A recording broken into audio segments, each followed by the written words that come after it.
nets. It was started by Cuauhtemoc back in the year 2002. So this medical service is provided under the crops. And also there in the apple, Obregon also has the apple culture. But this is started for the agriculture to grow plants. So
they are used to offer protection from the hailstorms. So when the trees has flower or fruits, they deploy all the nets and they cover the whole orchard. And that net also helps to reduce the temperature of the trees, so they don't get stressed because of the heat. And they tell you the Mennonites came to Mexico in 1922. But the Mennonites that came to Mexico, they didn't came from Europe, they came from Canada. Yeah, you know, originally they migrated from Europe, from Ukraine. They migrated in the late 1800s, they migrated to America. Some of them came to the States, some of them to Canada. The reason why they left Ukraine, it was because military conscription, because this is a pacifist group. So when the Tsar of Russia wanted to introduce the conscription, they left. They came to America. So they did very well in Canada. They were doing okay, but then had some trouble after the First World War, because they did not serve in that war, and because they are pacifists, and because they speak German, so they were having some problems with the Canadian government, and that's why some communities decide to find another country to establish. They came to Central America and to Mexico. They explore all these areas, and they decide to buy land in this part of Mexico. Which is, I don't understand why, because there are no rivers on this region. You know, we have subterranean flows of water. But of course, back then in the 1920s, you know, there was not this capacity for irrigation as we have nowadays. Farming and cattle ranching for milk cows. But in the 90s, they started diversifying their activities. They started with some industry, because these people are very good at welding, carpentry, mechanics, very good at that. So they started factories like furnaces factories, trailers factories. There is a plant coming up to the left. They produce milk powder. Milk powder. It's a Spanish company, and they provide all the milk powder to the for the government, for the assistance programs.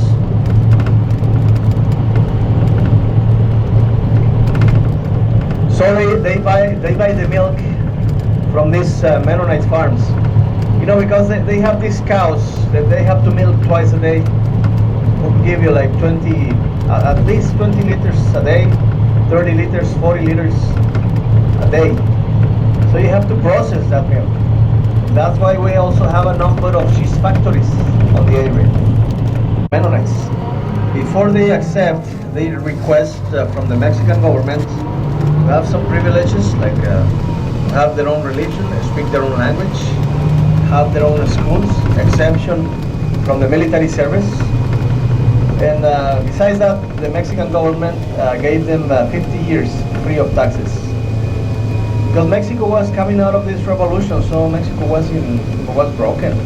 So people like the Mennonites, they were welcome in Mexico, because they were coming here to invest, to start producing, and that's why they got all these benefits from the people. I know young Mennonites back then.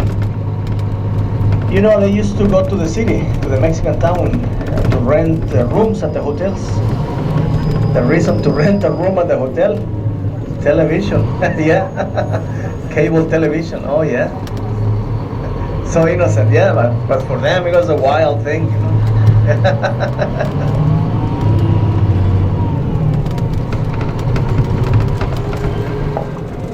I know a lot of Mennonite families coming to this area for a long time. So I seen the families, how they change. Like we used to visit this family almost 30 years ago. I've been coming to this area. So I met this family. They had seven children, 5 women and 2 boys. 5 girls and 2 boys. And then they were little. They were very friendly. But then when the daughters grow, they get married very young, like 16, 17, 18. They were getting married. Once they were married, they were not free to talk to us like the way they used to do when they were little. They put a big distance with other men. Yeah, so there's also some subjugation. That's a new word for me, subjugation of the yeah, yeah. But unfortunately, it still happens on these religious groups. Like for the girls, the only future is to get married, raise a family. That's it. They don't have the chance to go out to study something. So their only future is to get married, unless you belong to a liberal family.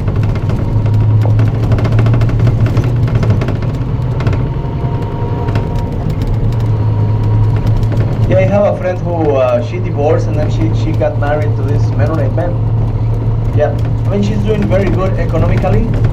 She lives in a very nice house. She has money, but she will never let her daughter get married to a Mennonite man.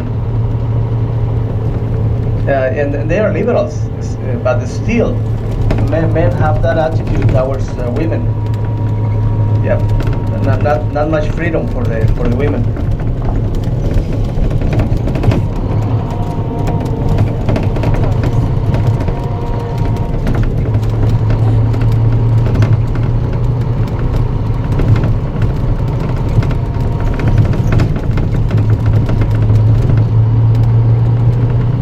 Now, being the same group for 500 years, getting married within the same group, now is causing genetic problems.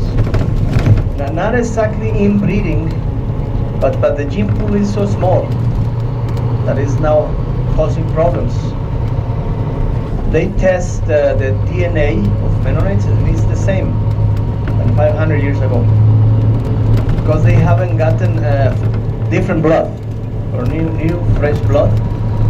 They haven't. That's why now they are having trouble, genetical problems, a lot of birth defects, genetical defects. One of them, this is very common, is the lack of the shin. They don't have a shin. Looks like, yeah, like you see pictures of some of the royal families in Europe. You know, they used to get married within the family. So that was a common problem among the royal families. So it happens a lot here also with the Mennonites. The receding chin, I think they call that problem. And also you see little kids using reading glasses since they're very small. Their vision is not very good. And some other problems. So trying to solve this problem, Mennonites from these communities are getting married with Mennonites from other parts of the world. But you know, it's not a good solution because it's basically the same group. Though they live in another country, but it's the same group. That they all look very similar. There is a big colony in Belize and also in Bolivia. Near La Paz, they have a big community. Within the Mennonites, there are different groups. This group of Mennonites is known as Old Colony. Old Colony Mennonites. Look at all the businesses here. This road goes for 30 miles, full of business like this. It's known as the commercial corridor. It's one of the most common. Weaver.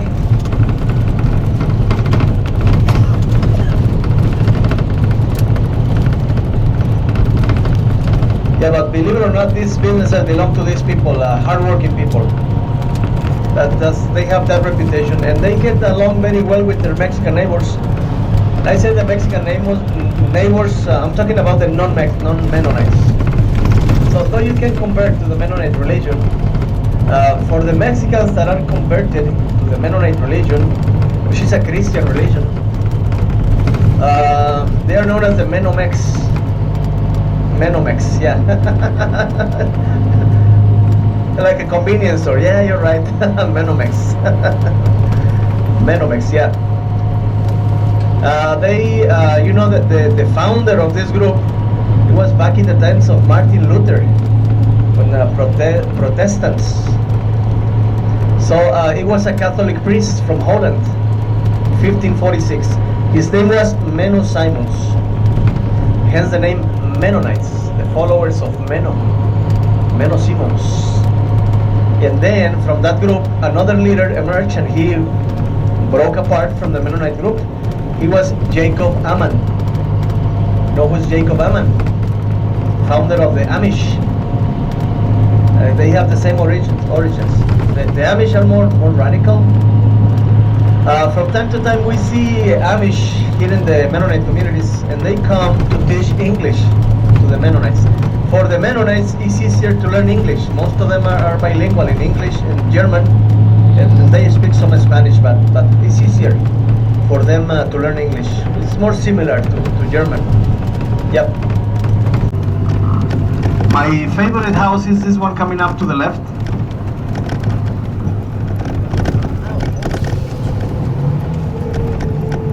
And this is a house for one family.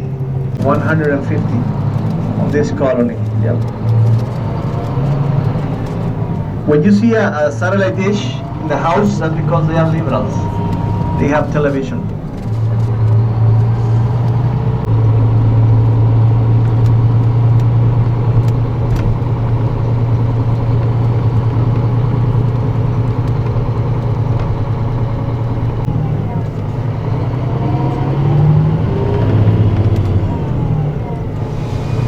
And here is the church, that gray building to the left, the second one. That's the church, and the white building to the left is the school. One classroom for all the kids. All the kids, all the ages, all the grades in one classroom, one teacher.